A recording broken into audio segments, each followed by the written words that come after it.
Good morning, no? Once again, this is Coach Ope, ang coach nyo. Kaya meron nga palang patryout yung ating volleyball boys sa high school sa UE, no? Ito yung kanilang post doon sa page. Yan, nandyan din yung contact person, yung Facebook, para makuha nyo po yung details. Ito po, no? Yung mga interesado po dyan na maging member po ng UE Volleyball Team, Champion UEAP Season 88. Nandiyan po yung details at puntahan nyo po sila, no, or kontakin nyo po yung person contact nila dyan. Yung kanila pong tryout ay sa first batch ay sa February 14. Ito po, no, nandito po. Ilalagay ko na lang din po sa comment section yung kanilang post. Then para mas makuha nyo po yung details ng malinaw at maayos.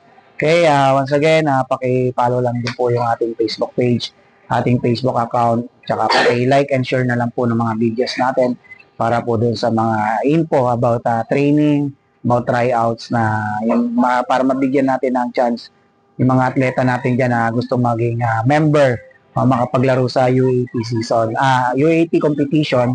Okay, good day and God bless again. This is Coach Ape. Thank you.